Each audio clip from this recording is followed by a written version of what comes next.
Welcome to Warblog.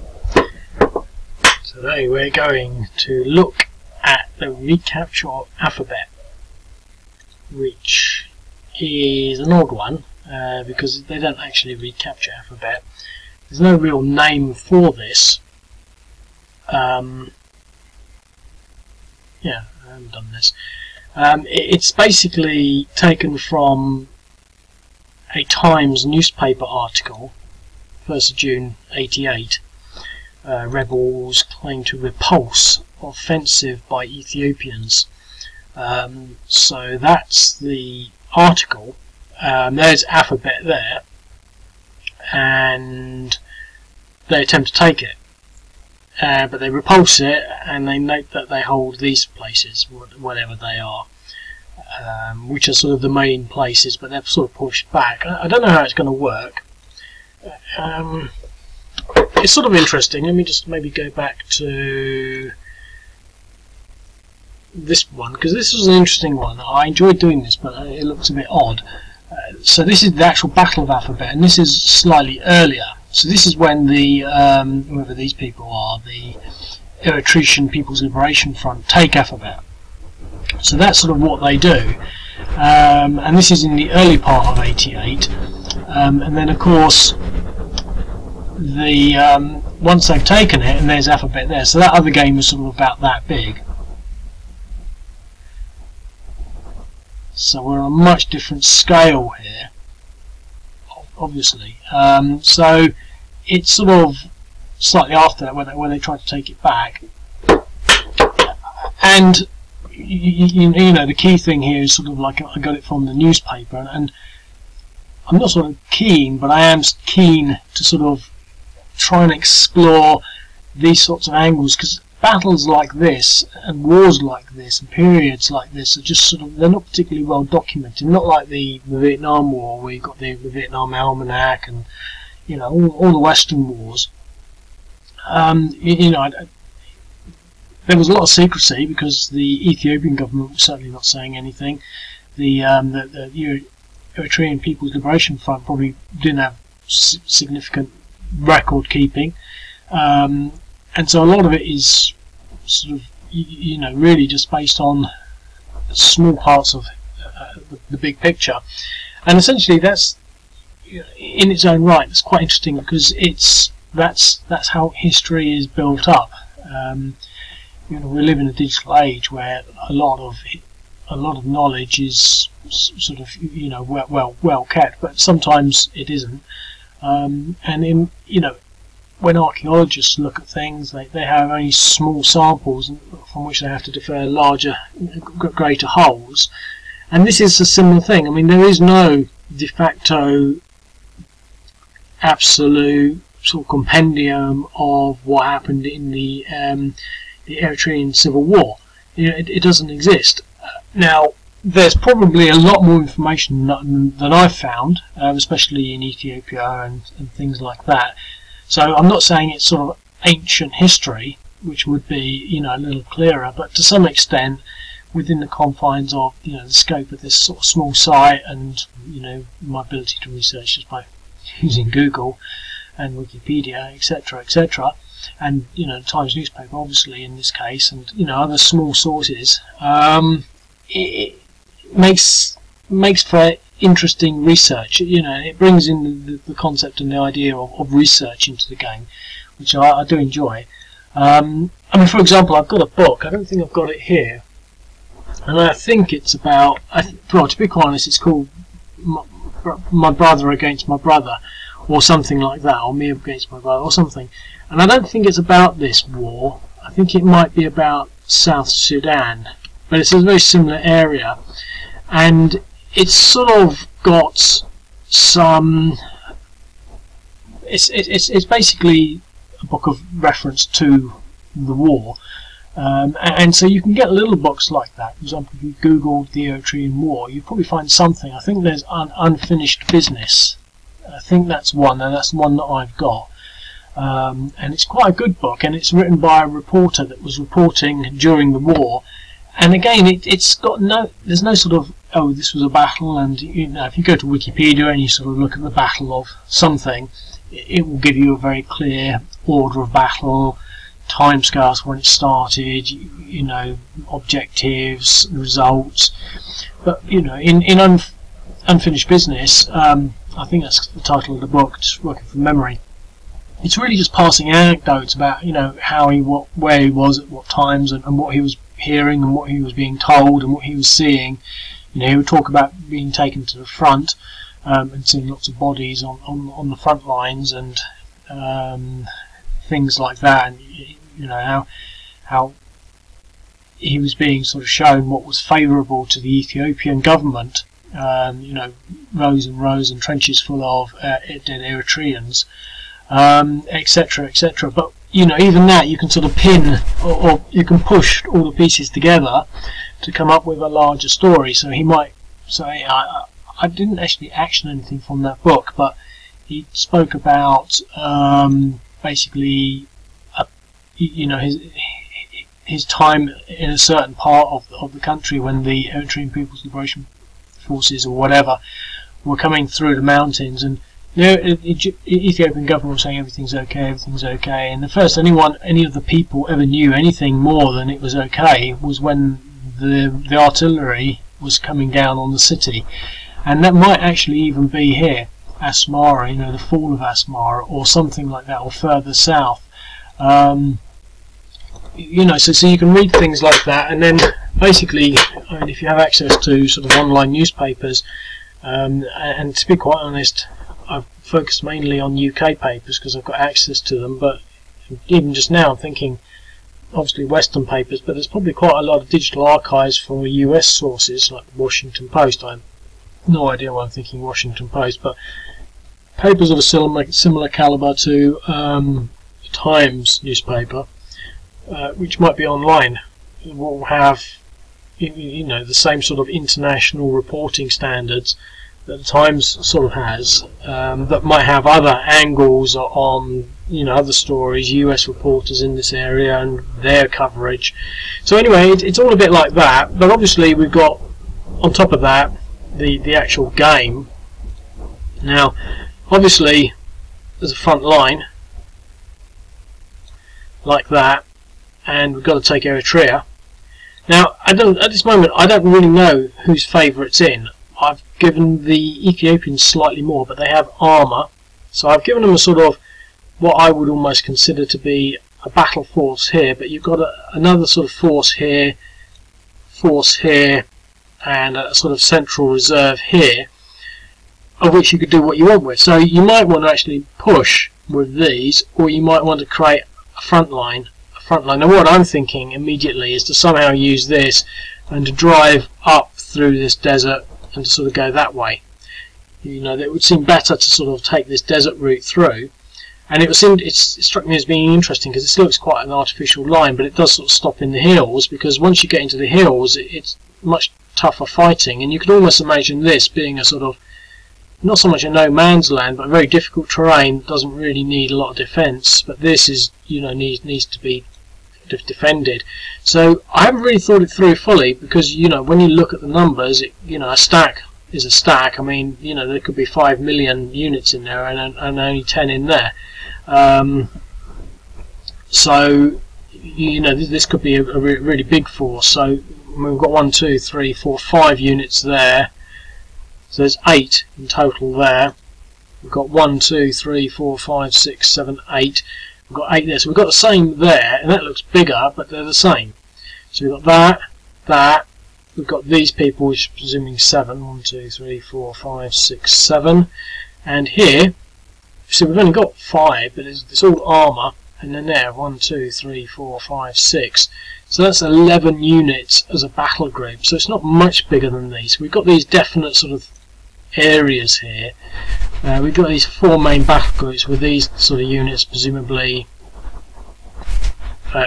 you know, making up the overall line, with some artillery here. We don't seem to have much artillery. In fact, I don't think I put much artillery, and I think I did it for a reason. Now, one thing to note from the article that I used, which I think is this one. For some reason, I feel like I've done this before. I really do. I don't know why.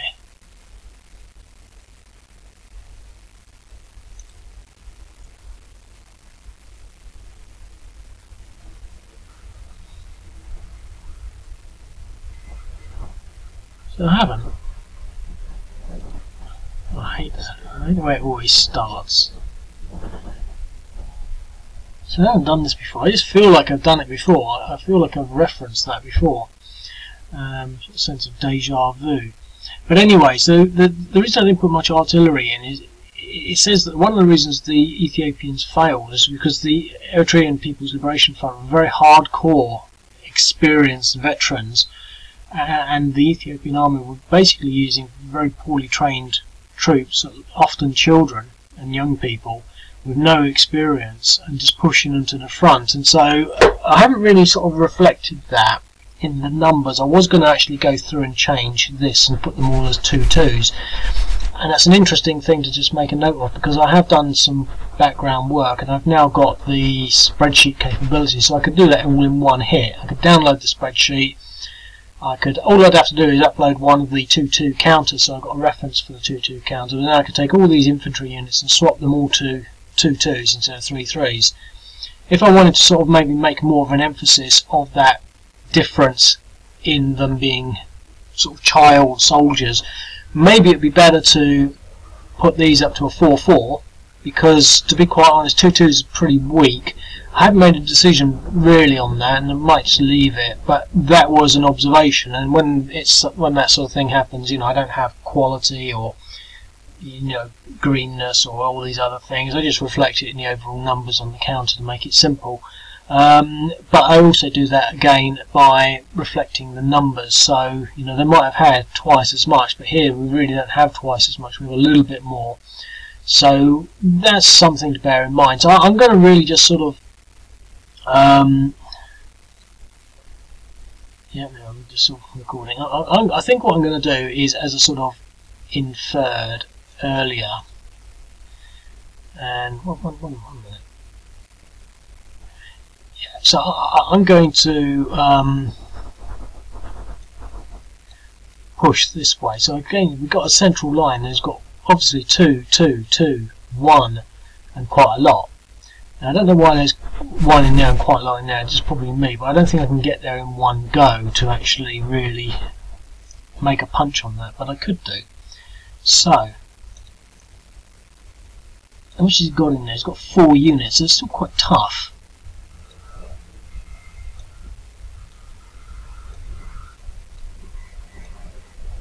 Okay, so to get to Dougly, right.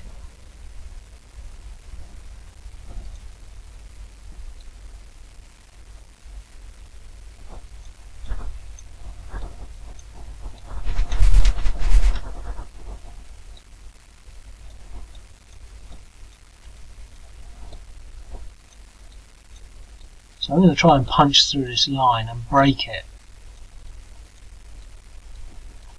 Lots of armour in there. So presumably these motorised units are sort of accompanying the armour in some capacity.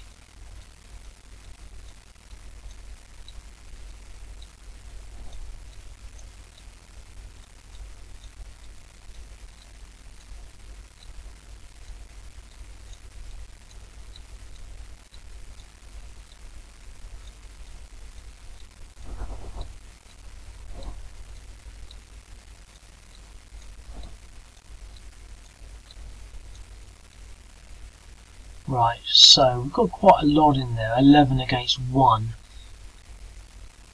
Now, I don't know what to do with these units. I think I might just leave them there just for the sake of not wanting to move too much around. Now this is a port, so I might leave them in there just to sort of stop any sort of strange counterattacks. I think what I'm going to do with these is try and form a line along there.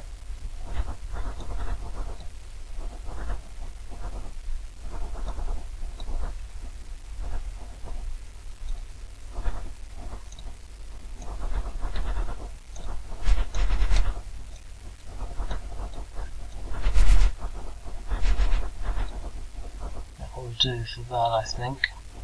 And here, there isn't actually anything there, is there? I could sort of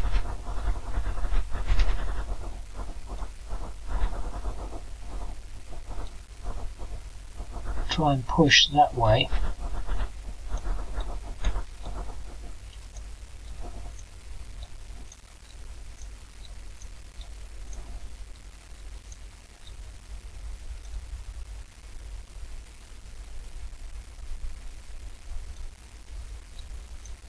I think the weight of these troops is really going to push this flank and this line back regardless. They're not going to be wanting to counter-attack.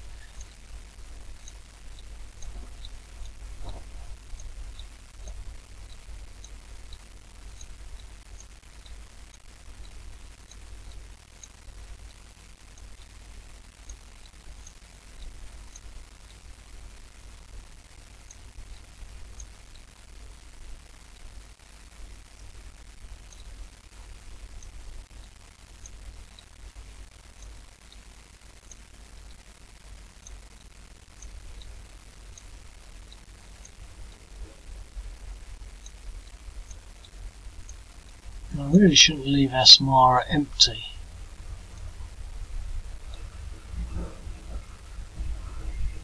So I might bring some of these infantry back next turn actually. So we've got rockets.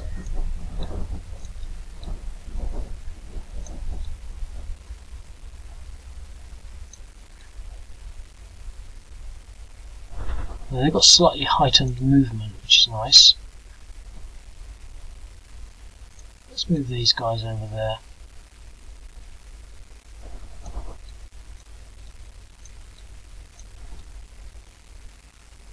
Huh.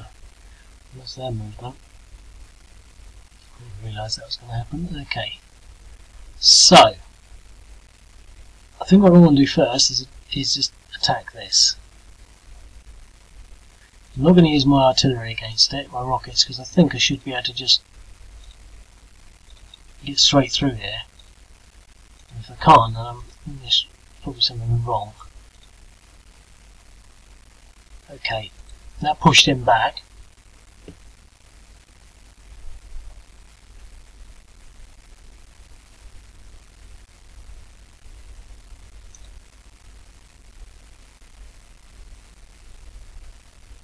Okay, let's use my artillery against this little stack. My rockets. 0.2. So I'm going to do an attrition against this. So that would have been a 1 to 2. Here I'm going to do another attrition.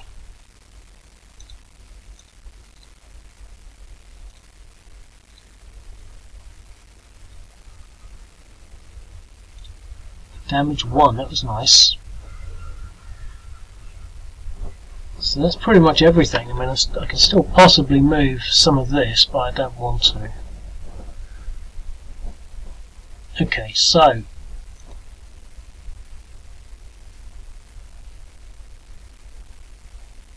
the Eritrean Peoples Liberation Front's turn. It looks like quite a massive stack. I'm not sure how I can possibly really lose. I mean, you know, win or whatever.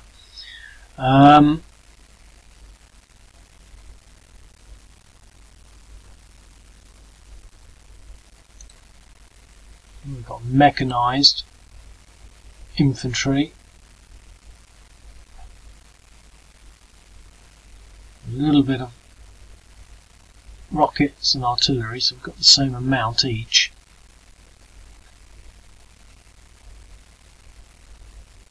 Got quite a lot of infantry over here, so we could sort of use this. It's quite a good battle group. But I think here what we really want to do is to start moving back.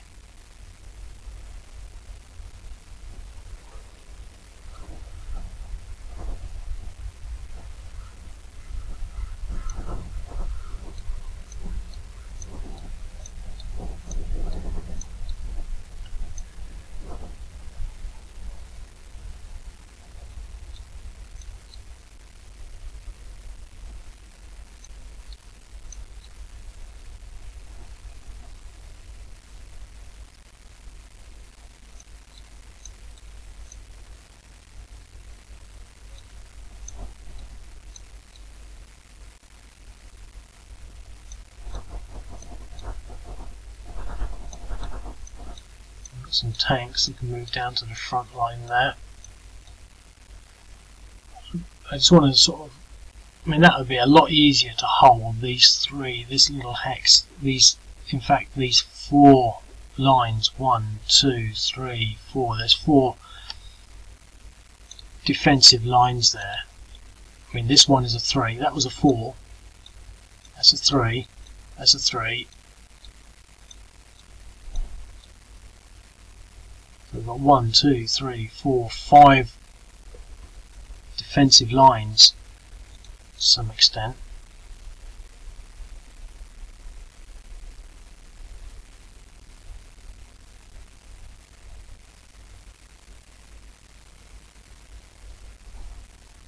I'm going to move him there to stop, try and block that flank.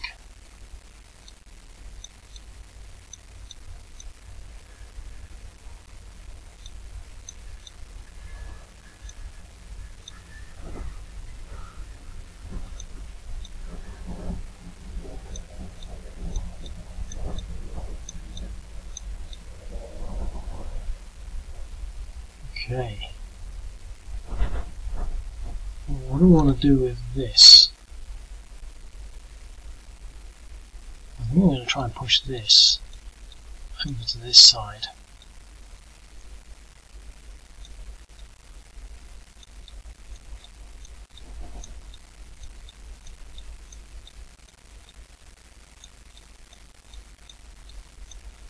I want to leave this stack of infantry in Afabet.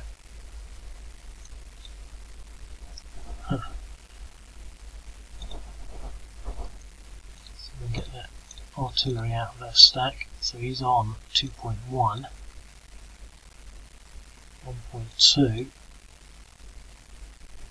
0.3. Now that might be a good place to leave him. So they don't normally vanish like that. I think I know what might have happened though, which is a bit of a pain.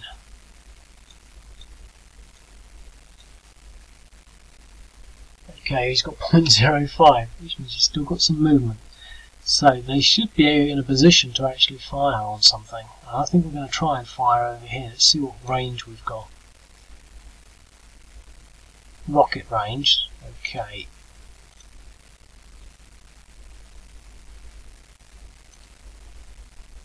And probably not a lot of point of firing on anything else, but if we can get our artillery on that. 0.5. It all adds up. Okay, so we've fallen back here, but we've got the potential here.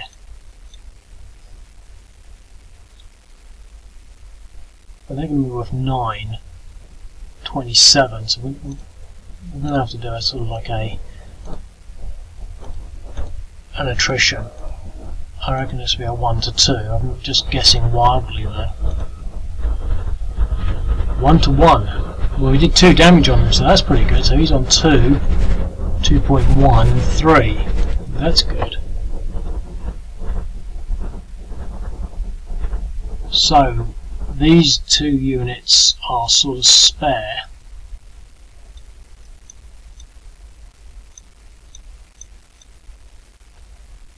We're going to leave all that as a reserve at Afabet.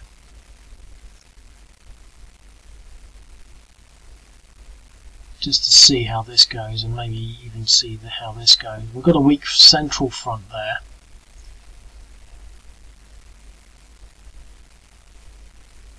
Which is odd. It sort of looks as though they can certainly send this entire driving force sort of up that way. But I think if they do sort of start committing that way, you can quite easily drive something, you know, start shifting things from there in that direction, possibly shifting this guy back as well, and closing that gap, using these to fill in these areas here and pushing these ones further south. So I think we can sort of start filling it up if it becomes an issue. So next turn, well, pushing forward still.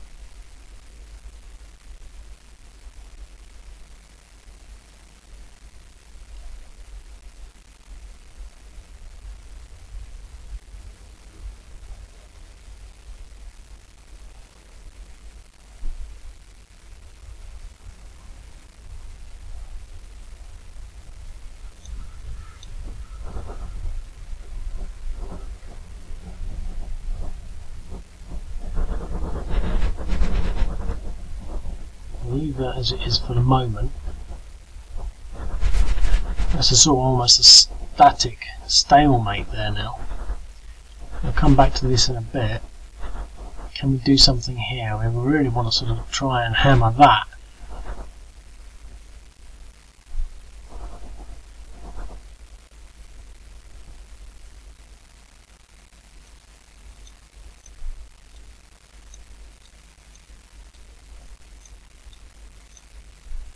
I'm only going to move the artillery once because otherwise it will get zero movement again.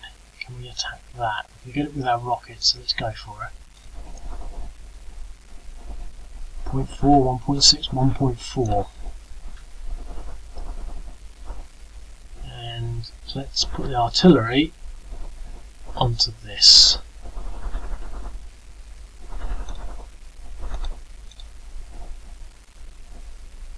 .33. So we've hit that, sort of hit that, and that.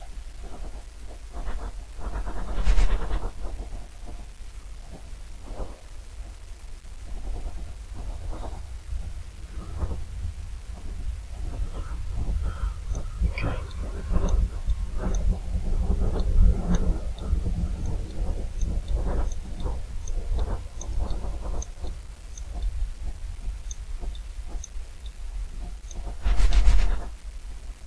I'm going to move this to sort of protect this flank here. I don't think he's going to start sort of trying to exploit around the side. He's just stupid. So we've got that sort of line. We can move into engage here, here and here, and just actually start piling up that way.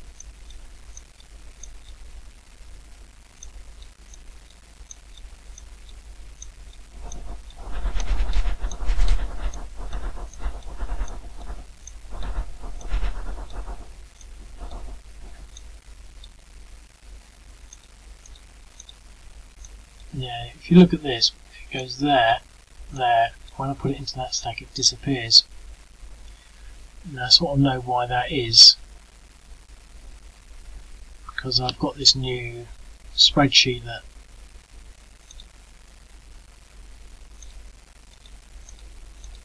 uploads things, but it's obviously uploading them into a different order, because usually they used to go into the top.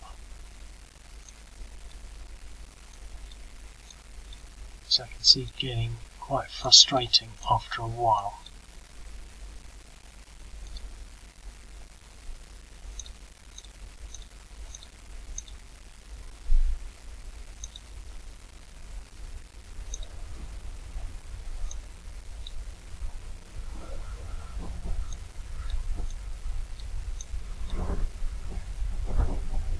Okay, we'll leave that there. So, and what I fancy doing is attacking into this hex and then moving a lot into that hex and then attacking this hex, possibly this hex. Let's just see how this attack goes. We should have more than one attack because we're highly mobile and we've got armour.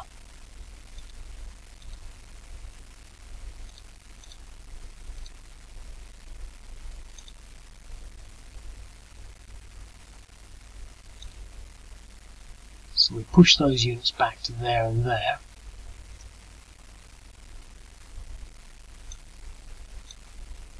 And I'm going to fill that out.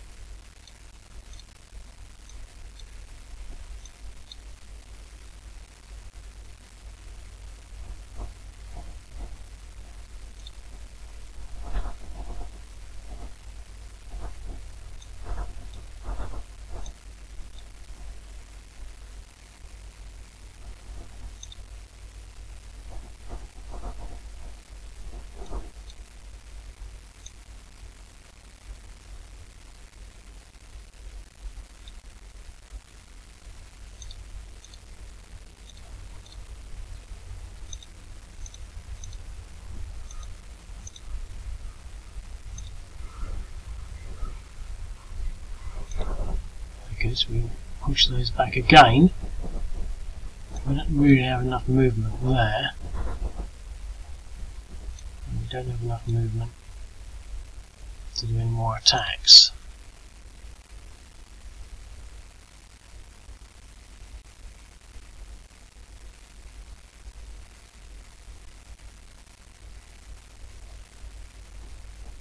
So we've managed to push that line quite nicely in that direction. Here, we're going to try and recover. Fired all our rockets and artillery, and for the sake of expediency I'm going to leave it at that.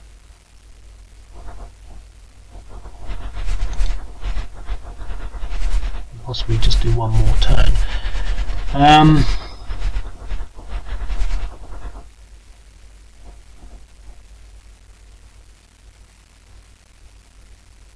We've got this strike force.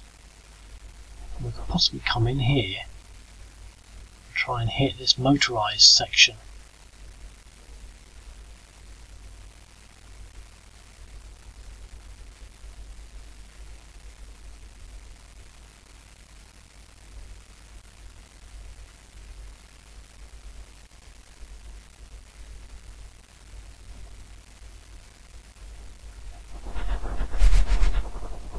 What I want to do here is spread this line out a bit, as I said.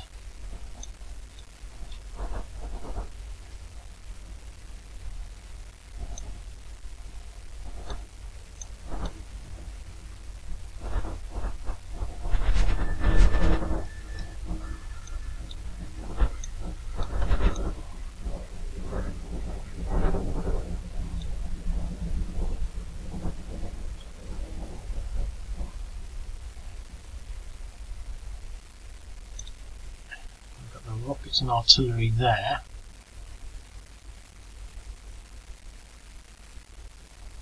I might be able to get the rockets on this stack, that would be nice.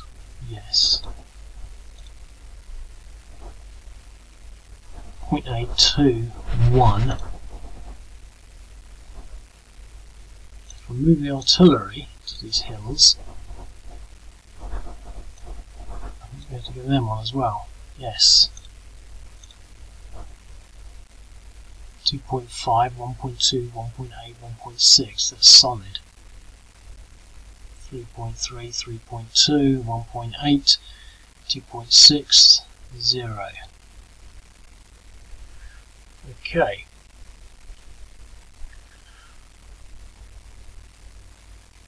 Well, these have been pounded a bit.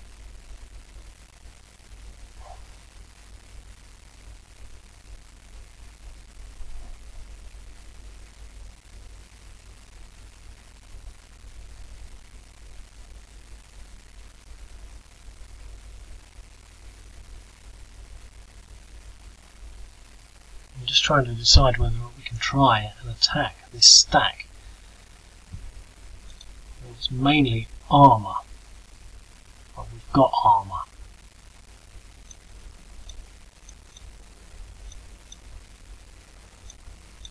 I see what's happened there. Zone of control, not a big problem. We can push these units, so they're there.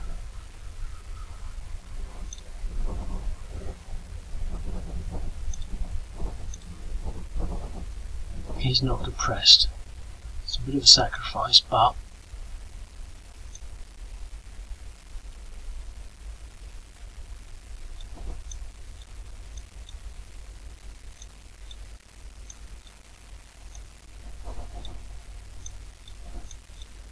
push him there, push him down there.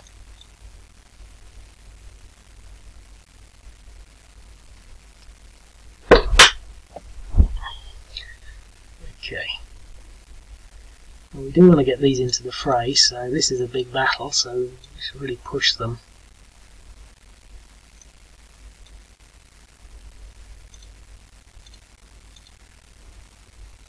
Everyone.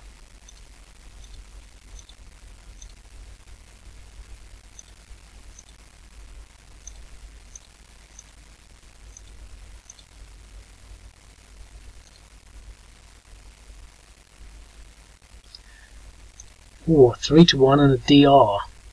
So the Eritrean Peoples Liberation Front have actually pushed the Ethiopians back already.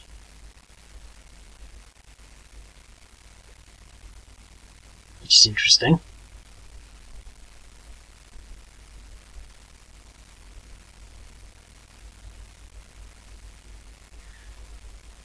Do we want to follow forward on that? There's not, I don't think there's scope for another attack.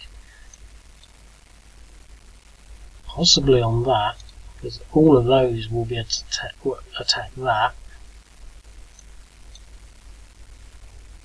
He's got some movement.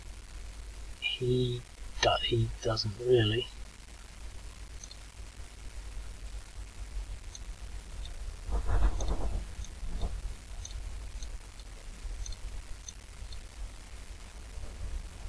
So it's another almost desperate run against this stack here. Well, we've got armour, which negates their armour. I think actually that's why I've given them 2 in defence, these motorised units, to reflect that fact that they were fairly poor units. So let's see what that results in. 3-1 again, but a bad dice roll. Not what they wanted. It could have been another decisive victory, leaving a rather static line. It's quite interesting. It's 37 minutes. I'm not going to go any further because I don't want to sort of just. I've got things I've got to do. I was looking at this. I was thinking this looks interesting because I can't decide in my mind's eye who could win. And even here, it does seem as though it could still go both ways. Their poor defence with their motorised units, it's just the motorised ones that have 3-2-6, could possibly be a telling factor. You know, we have more armour, so this is a big armour battle in the sort of like the coastal plains. So it's quite astounding. I mean, we've got this huge reserve here. 1, 2, 3, 4, 5, 6, 7 units, which could still come into play. The central front looks quite weak, but I'm not really sure that it's that weak because these units really don't have the numbers to be fighting through it. I mean, you know, but if they move up this turn, because they've all moved up. Oh no, he hasn't moved yet. But we can move these units into play. There's some units under there that can come into play. Oh, it's the Eritrean Peoples unit's turn at the moment, isn't it? So he's sort of there. We can move these forward, and these can start to sort of, you know, the further forward they move, the more of a flank they expose. But this is sort of demonstrating the sort of the very stalemate-ish sort of position of it all. I mean, you know, the Ethiopians are going to have a tough time attacking, but so would the Eritreans. I think one of the things that would sort of have a big influence on this is the artillery units, and we've got both the same on both sides. But I think again, it's sort of a focus could or should be to really not do anything other to sort of decide who has artillery superiority, and there's not a lot in it. But you know, these are doing quite a bit of damage when they're firing it, and so are these. It's shown that I don't want to continue because I just don't have the time, but this looks like a phenomenal game. So anyway, if you think that you could, you know, really get to grips with that and I don't know, get a decisive victory one way or the other, sign up and give it a twirl. I'll speak to you later. Cheerio.